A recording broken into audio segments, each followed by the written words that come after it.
सर्वांना जय श्रीकृष्ण. वसुदेवसुतं देवं कंसचानूरमर्दनं देवकी परमानन्दं कृष्णं वन्दे जगद्गुरुम्. अथ द्वादशोऽध्यायः. श्रीभगवानुवाच एवं सततयुक्ताये भक्तास्त्वां पर्युपासते ये चाप्यक्षरमव्यक्तं तेषां के योगवित्तमाः. श्रीभगवानुवाच मय्यावेश्य मनो एमान् नित्ययुक्ता उपासते श्रद्धया परयोपेतास्ते मे युक्ततमा मताः. ये त्वक्षरमनिर्देश्यम् अव्यक्तं पर्युपासते सर्वत्र गमचिन्त्यं च कूटस्थमचलं ध्रुवम्. सन्नियमेन्द्रियग्रामं सर्वत्र समबुद्धयः ते प्राप्नुवन्ति मामेव सर्वभूतहिते रताः.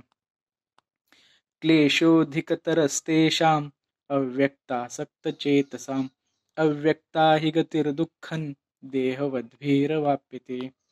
ये तु सर्वाणि कर्माणि मयि सन्न्यस्य मत्पराः अनन्येनैव योगेन मां ध्यायन्त उपासते तेषामहं समुद्धर्ता मृत्युसंसारसागरात् भवामि न चिरात् पार्थ मय्यावेशितचेतसाम्.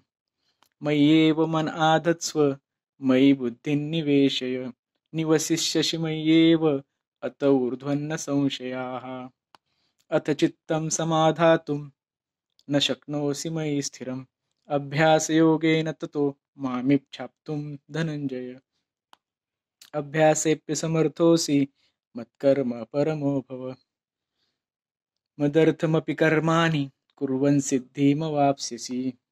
अथैतदप्यशक्तोऽसि कर्तुं मद्योगमाश्रितः सर्वकर्मफलत्यागं ततः कुरु यतात्मवान्. श्रेयो हि ज्ञानमभ्यासाच् ज्ञानात् ध्यानं विशिष्यते ध्यानात् कर्मफलत्यागस्त्यागात् शान्तिरनन्तरम्. अद्वेष्टा सर्वभूतानां मैत्रः करुण एव च निर्ममो निरहङ्कारः समदुःखसुखक्षमी.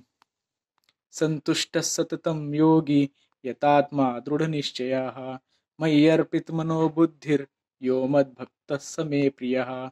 यस्मान्नो द्विजते लोको लोकान्नो द्विजते च याः हर्षामर्षभयोद्वेगैर्मुक्तो यः स च मे प्रियः.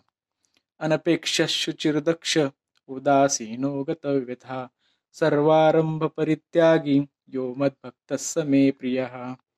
यो न रुष्यति न द्वेष्टि न शोचति न काङ्क्षति शुभाशुभपरित्यागी भक्तिमान्यः स मे प्रियः.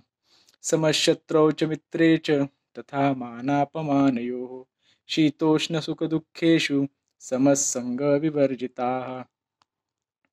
तुल्यनिन्दास्तुतिर्मौनी सन्तुष्टो येन केनचित् अनिकेतस्थिरमतिर्भक्तिमान् मे प्रियो नराः.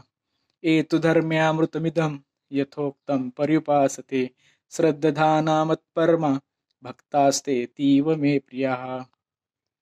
इति श्रीभगवद्गीतासु उपनिषत्सु ब्रह्मविद्यायां योगशास्त्रे श्रीकृष्णार्जुनसंवादे भक्तियोगो नाम द्वादशोऽध्यायः. जय श्रीकृष्ण.